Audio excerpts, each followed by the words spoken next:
Welcome to Miller's Monsters.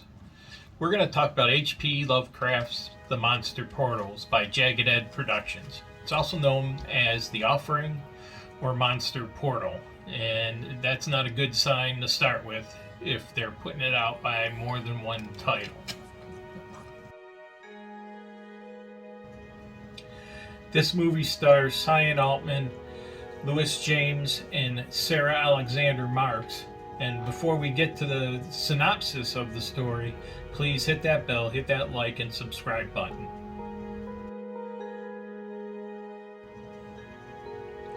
This is the story of Celine, her boyfriend, and two friends going up to her father's estate who apparently had committed suicide and to take care of the effects. And unbeknownst to them, the estate is the home of an occult that worships another dimension or the old gods, to where her father sacrificed himself, who was terminally ill, in hopes of living out his life on the other side, healthy. Soon as they get there, strange things start happening. One by one, her friends are picked off. Eventually, she meets her father in the other portal, and it's a way of getting these two portals, or our world, the other dimension, to meet so the old gods can come over and take over the world.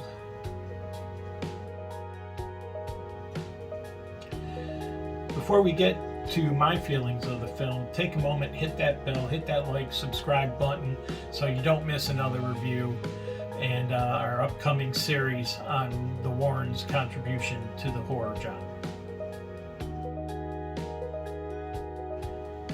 The story itself is okay, and I've seen other movies from Jagged Edge Productions before. Well, actually one I didn't even realize was Spider in the Attic.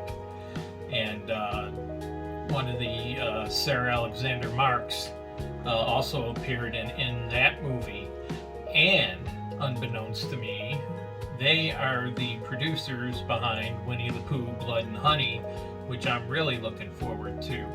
So it wasn't a surprise that this is your normal low budget movie fare, but the CGI in this film, which is mainly at the beginning, mainly at the end, which is much like the pattern they did in Spiders in the Attic, was done really well.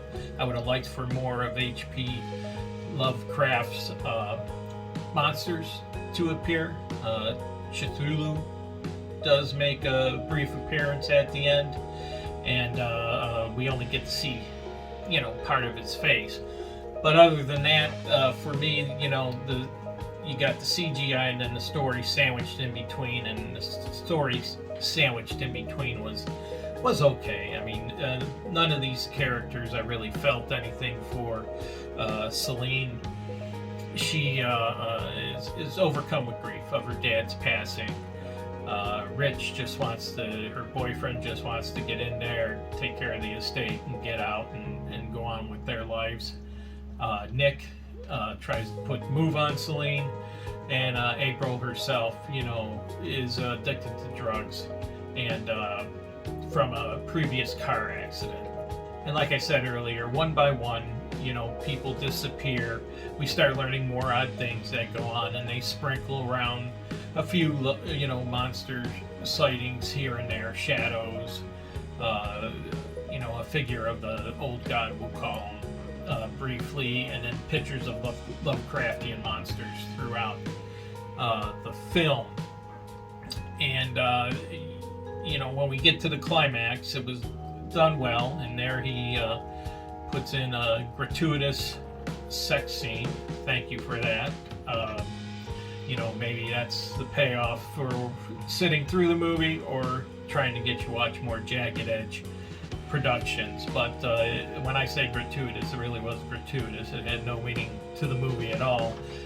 In the end, the big climax is the two worlds, the old gods and the other dimension, and the current world. And the big payoff is the meeting of the two faces. And in this film, meeting of two faces means gratuitous sex scene. Okay. I don't know, maybe that's what the kids call it these days. I don't know, I'm an old devil. I'm out of touch, maybe.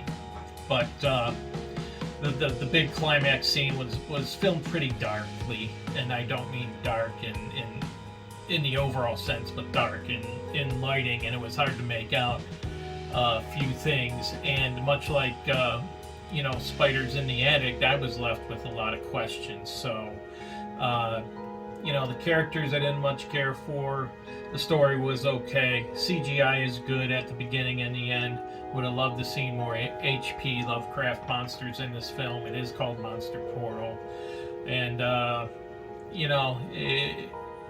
check it out if you want. It's nothing I would run out and look at right away, but I give it a 2 out of 5.